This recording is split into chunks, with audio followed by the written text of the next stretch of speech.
The world is in chaos, Tiffany. What do I do? I keep hearing versions of this from my clients, from people I'm talking to, people who are used to coming to me for answers. What I'm seeing is you're absorbing the news, you're taking it in on social media, you're scrolling past it everywhere you go, and your algorithm is set to continuously put it in front of your face no matter what app that you're on. I just want to pretend for a minute that you're in a coaching session with me. You told me everything you've been seeing in the news.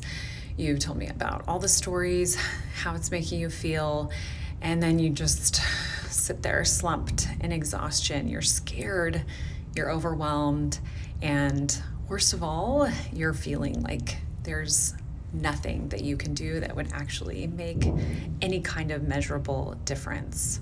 So what we're dealing with here is two key beliefs. The two beliefs are that what you're seeing and absorbing in the media is real, is true, and is what's actually happening.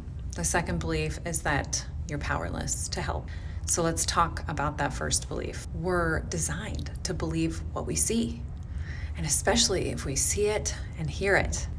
As a species, we believe what we see. We evolved this way. It's what kept us alive. We were only exposed to our immediate surroundings, to what we could see, feel, taste, hear, our physical and non-physical senses. That was our reality, and that's how we evolved. And for those of us who have never taken part in a major media production, seeing with full awareness just how much money, time, effort goes into every little news story that you see, how much bias is put into it, how many meetings have to happen first to talk about just exactly how they want to spin that story. You don't also have the visual input letting you know that what you're seeing is just a version of what's happening.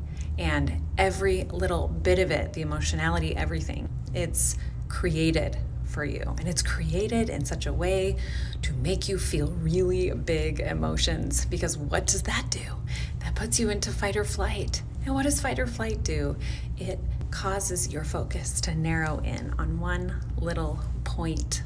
And you just stare and stare, and you pay very close attention because you don't feel safe. That is what gets them the advertising dollars. The longer your attention and focus are right there on what they want you to focus on, the more money they make. It's just really simple. And we live in a capitalist society, and that's okay. But when we're absorbing this stuff and we're not understanding where it's coming from, it is controlling us.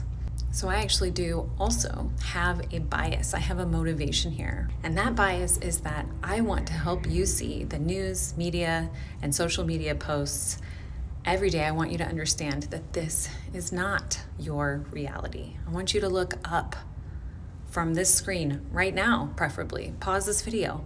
Look up. What do you see? What room are you in? Where are you? What's around you?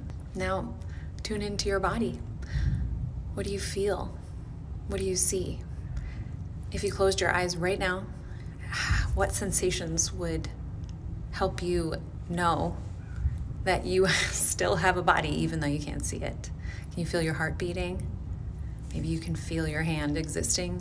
Tune into your actual surroundings. Tune into your reality and tune out of even this video, if that helps you to reframe what's real and what isn't. I am not claiming that what you see on the news doesn't exist. What I want to explain is that your reality is limited to your direct experience.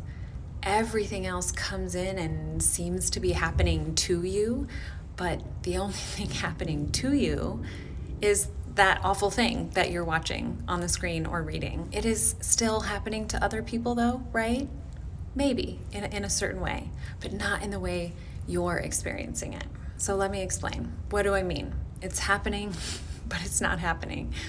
When I go to Hawaii, there's almost always some kind of storm or earthquake or something that happens while I'm there. And I just kind of experience it, and then I come back and see people I know, and they'll go, "Oh, are you okay? You were in Hawaii. Is everything okay? Is your mom okay?" And I'll kind of just go, "Huh? What? What are you talking about?" And they'll tell me they saw something on the news that Hawaii, there's disaster. And I mean, according to the news, like half the island was, in danger of immediate crisis. And I lived it, and I didn't have that experience at all. But when they watched it on the news, it was a really big deal. And here's another perspective. If you've ever gone through something really hard, if you've ever lost someone that was close to you, say your grandma died and you were very close and you loved her so much and you can't imagine your life without her. You go to the funeral, your family's there, friends, people from the community. You're standing in line with your family and people from the community are filing past. They hold your hand. They're crying. They're really upset. You may or may not know who they are, and they're telling you how sorry they are for your loss. And they're experiencing so much grief, but they didn't really know your grandma that much. But they are so sad because they think you're sad, and partially because they think they're supposed to be sad. And so what happens? You end up comforting them. You're kind of going, wait, I'm the one who's going through this. It's my family. We're going through this, but I'm having to comfort you. And it didn't happen to them. It happened to you. But they're experiencing it as if it did, and they're believing that they have to feel a lot of pain, or it means that they don't care. As a person who actually went through the catastrophic event, we experience it. We feel the emotions. We go through the motions of recovery. We take care of all of the practical necessities, like funerals or storm cleanup or finding a new job.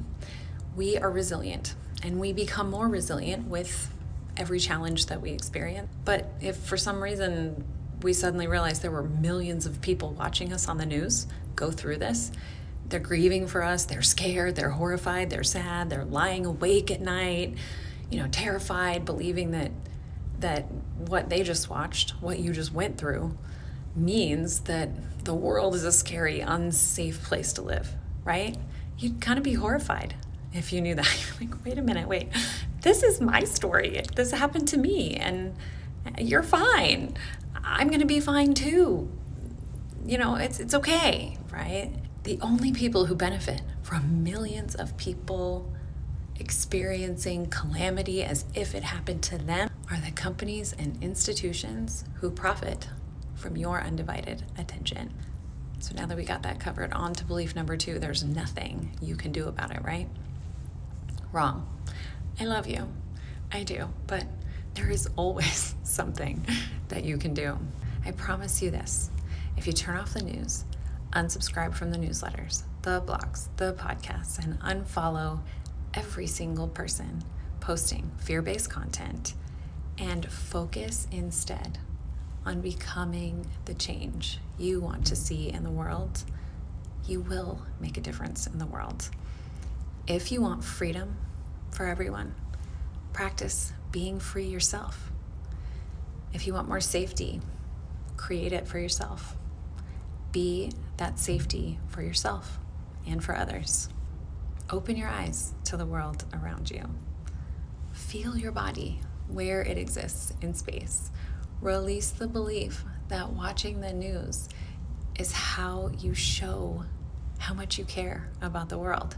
And maybe sit down for 5 minutes, 5 whole minutes, and just beam love to everyone you can think of. That is one of the most powerful things you can do. Be the change you want to see. Get specific. I'll be right there with you. And that's how one person becomes 2, becomes 4, and 4 becomes 40 million. It's the exponential curve that happens when one person decides they can make a difference. And if you want to spread the change around the world, share this post, give it a like.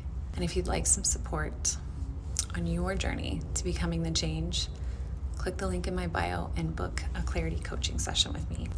I love you. I believe in you. You got this.